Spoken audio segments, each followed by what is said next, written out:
Welcome all to this mechanical ventilation module. Myself, Dr. Vikram Kaur Gupta from Department of Anesthesiology and Critical Care, Institute of Medical Sciences, Banaras Hindu University, Varanasi, Uttar Pradesh.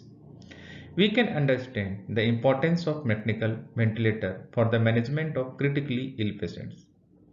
Mechanical ventilation is a respiratory therapy that is becoming increasingly popular around the world.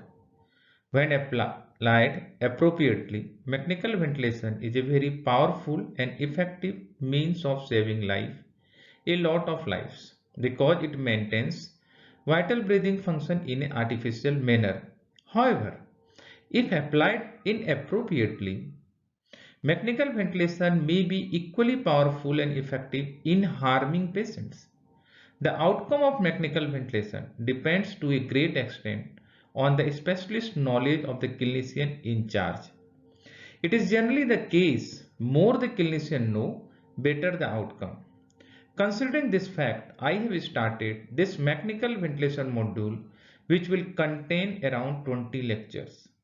As we know that anesthesia is our mother branch, and nowadays our branch has expanded to different super specialty branch of anesthesia like neuroanesthesia, cardioanesthesia, pain medicine, pediatric anesthesia, obstetric anesthesia, trauma anesthesia, emergency medicine, and as well as critical care medicine. So I have started this Facebook page and YouTube channel under the name of Anesthesia Emergency Critical Care Education. All are invited to join AECC Education and give your educational contribution. My first lecture on this module is conventional ventilator, its structure and basic terminology. Today I will discuss basic terminology related to the pressure only. In subsequent class, we will discuss remaining terminology. A mechanical ventilation is a automated machine in which the energy is given to the ventilator by the electricity and compressed gas. That energy is transmitted or transformed by the ventilator's drive mechanism in a predetermined manner by the control circuit to augment or repress the patient's muscle in performing work of breathing.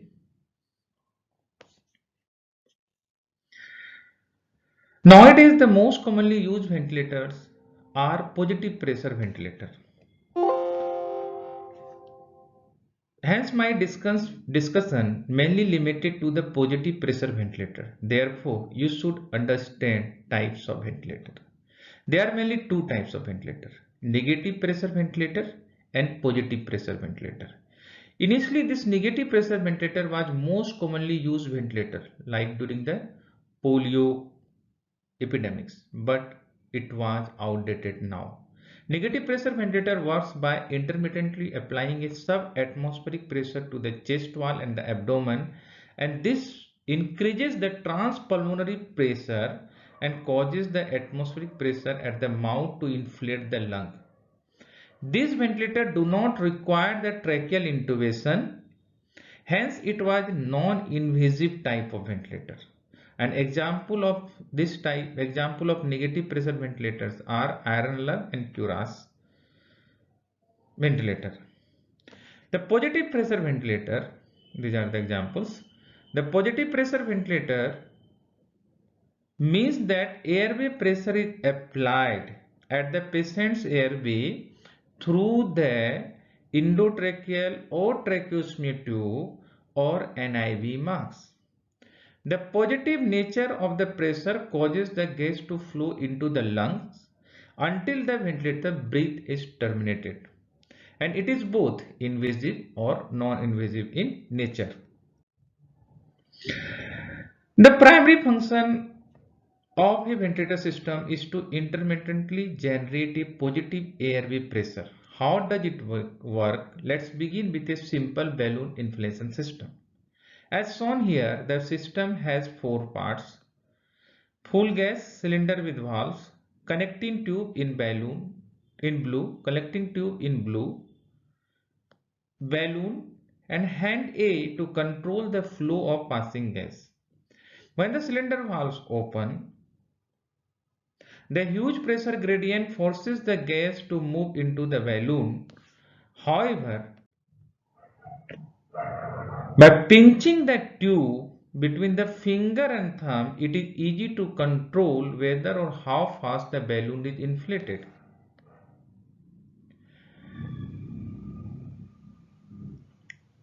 Hand A is to control the flow of passing gas only. Now, let's add the three more elements. The second tube, shown in pink, the Y piece, and the second controlling hand, that is B. After the balloon inflation system is modified as shown, can you see that we have built a very simple but functioning model of an IPPB ventilator system. Here, the balloon A opens the blue tube and hand B closes the pink tube simultaneously, and the tube pressure becomes higher than balloon pressure. The pressure gradient then pushes the gas into the balloon and it inflates. Then the balloon deflation occurs if hand A closes the blue tube and hand B opens the pink tube simultaneously. The tube pressure becomes lower than the balloon pressure due to the elastic recoil force of the balloon wall, and the pressure gradient then pushes gas out of the balloon and it deflates. With the two hands, the balloon inflation deflation process may be fairly well controlled with respect to time, magnitude, and the speeds. In a rear ventilator system, hand A is replaced with the inspiratory valve and hand B is replaced with the expiratory valve. On the side, circuit pressure is equivalent to airway opening pressure and the balloon pressure is equivalent to alveolar pressure. Balloon inflation, when the inspiratory valve opens and expiratory valve closes, the circuit pressure becomes higher than the balloon pressure and the gas is pushed into the balloon. As a result of balloon grows, and balloon deflation occurs when the inspiratory valve closes and the expiratory valve opens to the environment. The circuit pressure drops below the balloon pressure and the gas is pushed out of the balloon. As a result, the balloon shrinks. Valve control in a real ventilator system is more complicated than this, but the basic principle remains valid.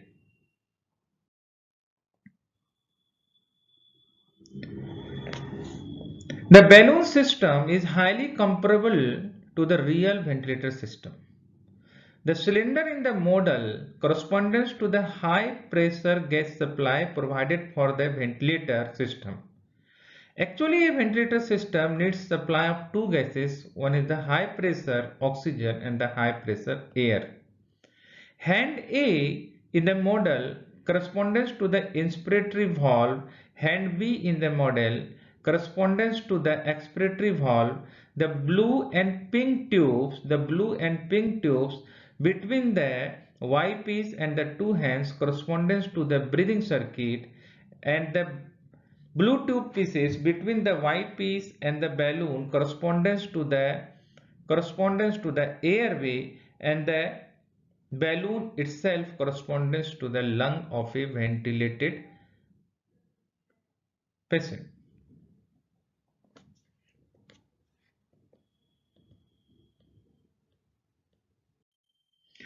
Now, coming to the parts of a ventilator. The first one is source of power, that is gas supply and or electrical supply. The control, the timing and the characteristics of a delivered gas is controlled by the different component of a ventilator. Gas blender, it is required to control the mixture of air and oxygen. The inspiratory flow regulator, it ensures that the inspiratory circuit receives the prescribed gas flow. Humidification devices, patient circuit, expiratory pressure regulator, that is PEEP valves, also control the gas delivery. The monitoring can be done by sensing the gas concentration, flow, pressure and the volume. Hence, it helps to assess the ventilator performance. The safety features are some devices and the measures that ensure that patient does not come to any additional harm from being ventilated, and this consists of mainly the filter and the alarms. After understanding the structure of conventional ventilator, let's move to basic terminology. Today I will discuss about the basic terminology related to the pressure and the pressure gradients only. I will touch briefly about this terminology. In subsequent class, I will discuss more detail about this terminology. So, I will discuss these pressures and pressure gradient: airway opening pressure, body surface pressure, intrapleural pressure, esophageal pressure, alveolar pressure, trans-airway pressure, transthoracic pressure, transpulmonary pressure, transrespiratory pressure, peak inspiratory pressure, plateau pressure, IPAP, EPAP, mean airway pressure, airway occlusion pressure, positive in-expiratory pressure, driving pressure, pressure support, continuous positive airway pressure. So let's discuss one by one. The first one, that is the airway opening pressure, also known as mouth pressure or airway pressure. This one. Unless pressure is applied at the airway opening, the PAWO, airway opening pressure, is zero or atmospheric pressure. A similar measurement, that is the body surface pressure, this is equal to zero or atmospheric pressure unless the person is placed in a pressurized chamber, like in the hyperbaric chamber, or a negative pressure ventilator like in iron lung. The third one, this is the body surface pressure. The intrapleural pressure, this intrapleural pressure is the pressure in the potential space between the parietal and the visceral pleura. This intrapleural pressure is normally about -5 cm of water at the end of expiration during the spontaneous breathing, and it is about -10 cm of water at the end of inspiration. But the intrapleural pressure is difficult to measure in a patient. A related measurement is used, that is the esophageal pressure, which is obtained by placing a specially designed balloon in the esophagus, and change in the balloon pressure are used to estimate the pressure and pressure changes in the pleural space. So a little more emphasis on the esophageal pressure. According to these studies, it was concluded that the esophageal estimates the pleural pressure at the mid-thorax at all levels of the PEEP. Therefore, an absolute measurement of esophageal pressure is useful for setting PEEP, peak positive in-expiratory pressure, and monitoring for the transpulmonary pressure. The study also confirms the accuracy of absolute value of esophageal pressure to assess the pleural pressure, provided that the correct method of esophageal balloon insertion, inflation and verification is used. Esophageal pressure measurement allow us to assess the transpulmonary pressure and also the risk of ventilator induced lung injury, and as well as how to optimize the ventilator settings. It also helps to calculate the elastance of chest wall and the lung. So how do we measure the esophageal pressure correctly? The optimal position for the esophageal pressure is the lower third of the esophagus at a distance of 35 to 45 cm from the nostril. With a patient in the semi-recombinant position, the empty balloon is first inserted into the stomach, which is situated around 50 to 60 cm from the nostril. The balloon is inflated to a standard volume 1 ml for a copper surgical catheter and 4 ml for a Nutrivent catheter. The gastric pressure display a positive deflection during inspiration in both passive and spontaneous breathing patient. The gastric position is certain by gently applying the manual epigastric compression, which shows an immediate increase in the gastric pressure. So after confirming the gastric position, then gently withdraw the catheter up to the lower third of the esophagus. While the balloon is still inflated, in order to position the balloon in the lower third of the esophagus. During the change from gastric to esophageal pressure, the balloon of the pressure waveform change and cardiac oscillations appear. Look here in this diagram.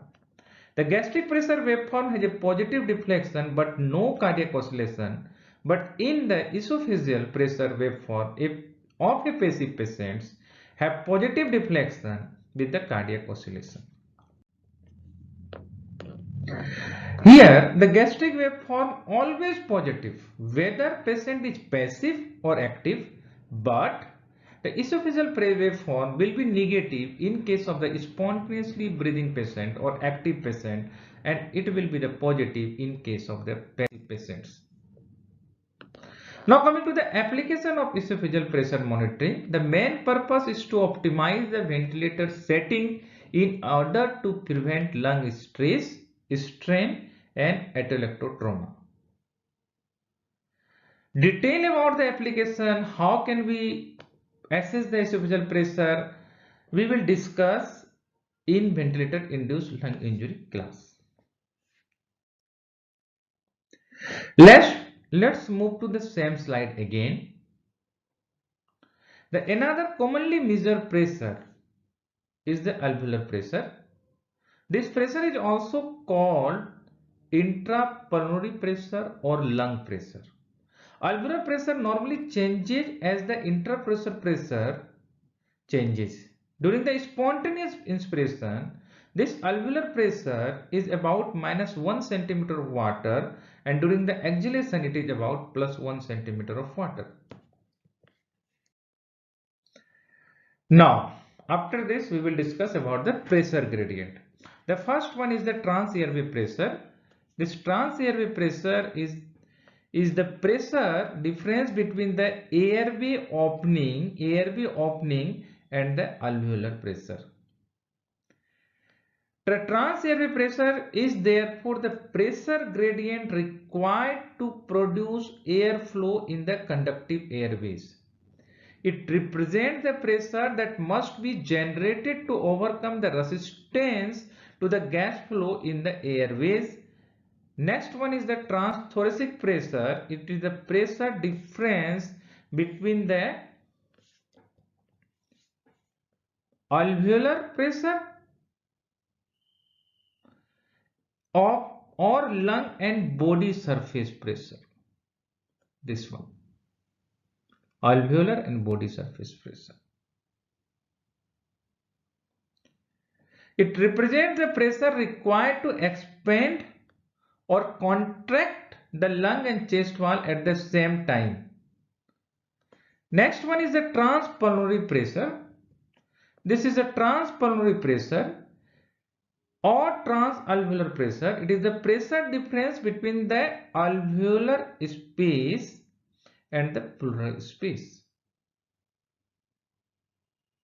This transpulmonary pressure is the pressure required to maintain this alveolar inflation and is therefore sometimes also known as alveolar distending pressure. All modes of ventilation increases this transpulmonary pressure, whether patient on the negative pressure ventilation or positive pressure ventilation. The next gradient is the transrespiratory pressure. Is the pressure difference between the airway opening and then body surface pressure. This pressure is used to describe the pressure required to inflate the lung, the airways during the positive pressure ventilation, In this situation, the body surface pressure is atmospheric and usually it is given the value 0. The airway opening pressure becomes the pressure reading on a ventilator gauge.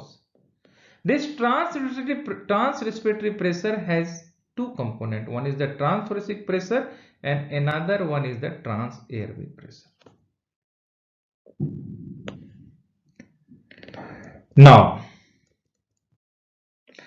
pressure measurement on ventilator, that is pressure that we should familiar while managing patient on ventilator, and these pressures are very important when you are managing a patient on ventilator.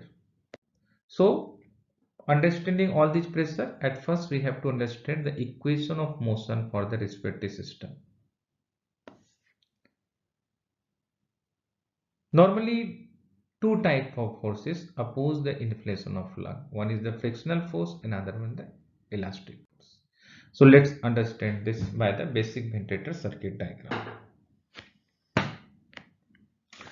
For understanding the equation of motion, we have to understand this ventilator circuit diagram. Essentially, the circuit diagram of a mechanically ventilated patient can be broken down into the two parts. One part and another part. The ventilator makes up the first part of the circuit.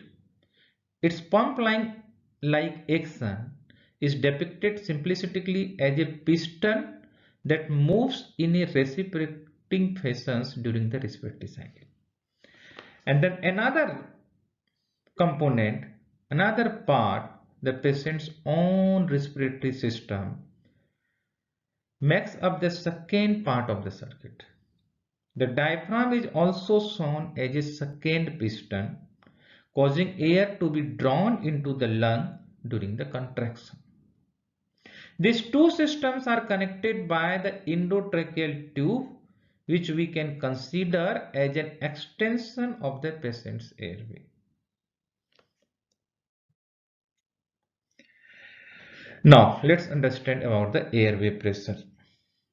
The respiratory system can be thought of as a mechanical system consisting of the resistive that is airway, and the elastic, that is the lung, as well as the chest wall element in series. The resistive element mainly contributed by the resistance to the gas flow through this airway. Hence,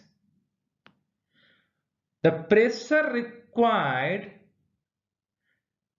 to flow the air inside the lung is equal, for the airway resistance is equal to flow into the resistance.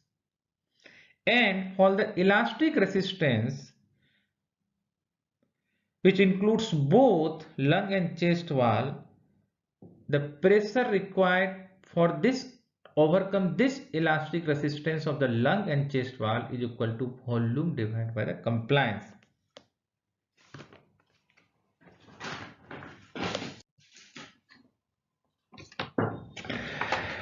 Hence, the total pressure is equal to the flow into resistance plus volume divided by compliance. So, let's discuss about the basic respiratory mechanics.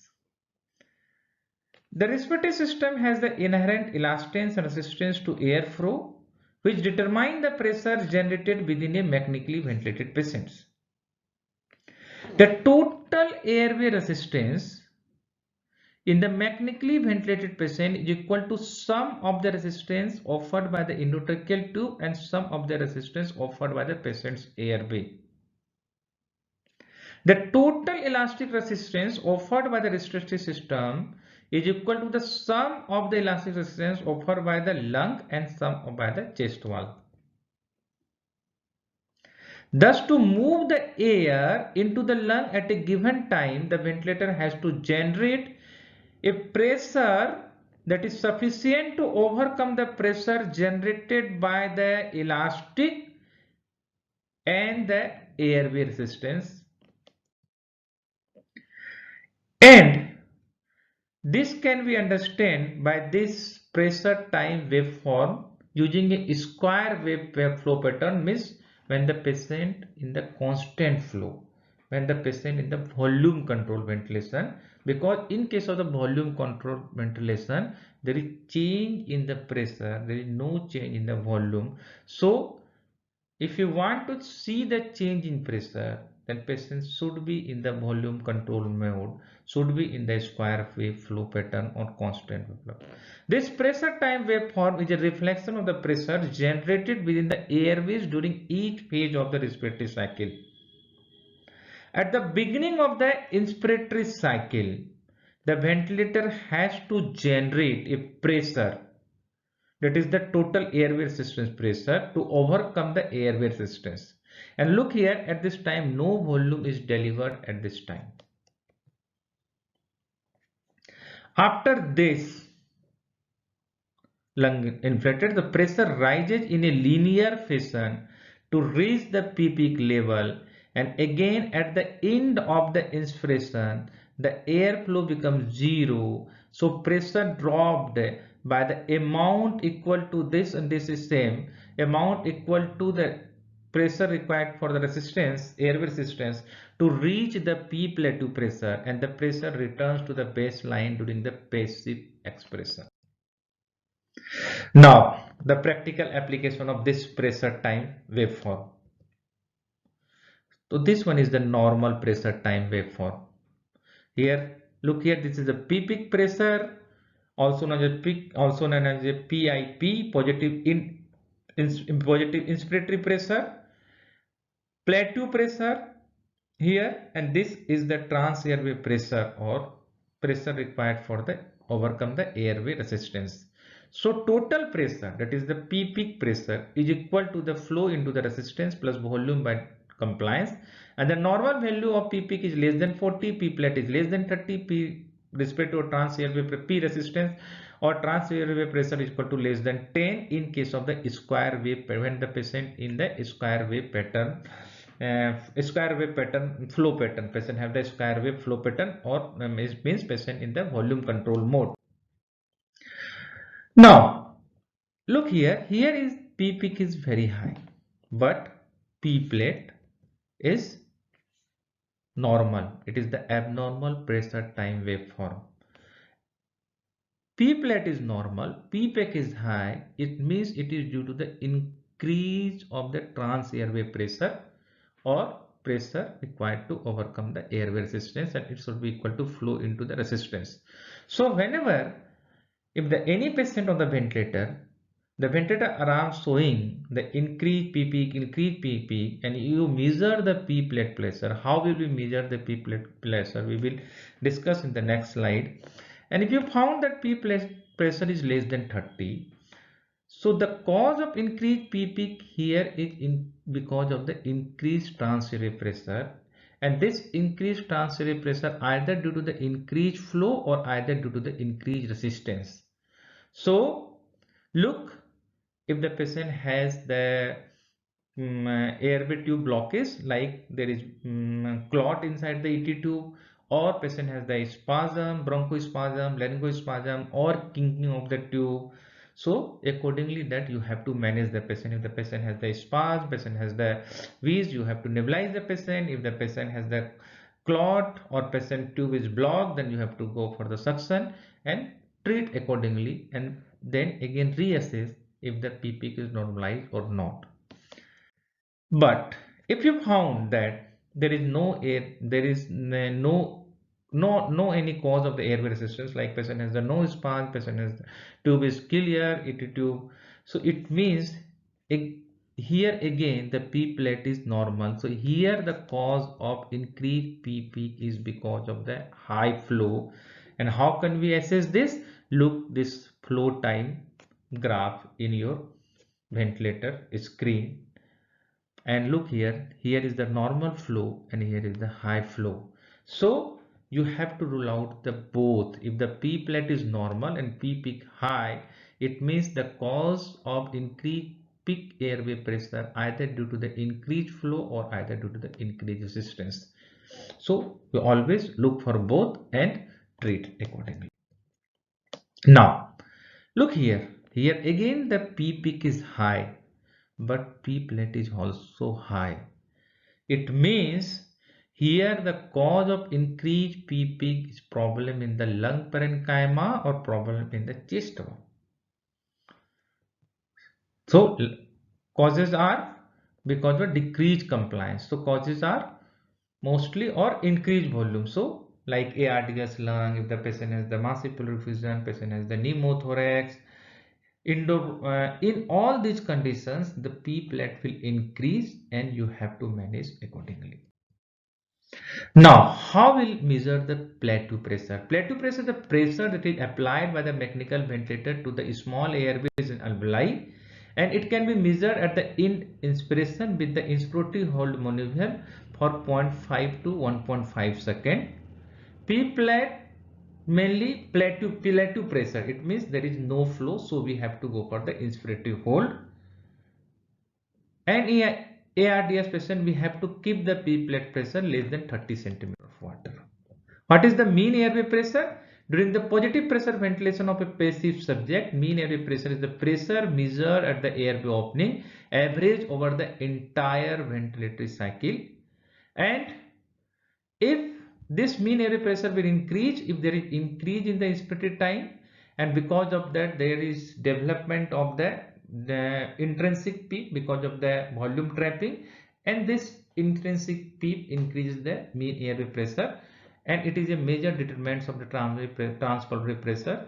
The concept of inverse ratio ventilation is mainly we want to increase the mean airway pressure, so we want to keep the smaller alveoli, smaller bronchioles keep patent, so there is a oxygenation or of the alveoli will occur. Now the next pressure is the airway occlusion pressure.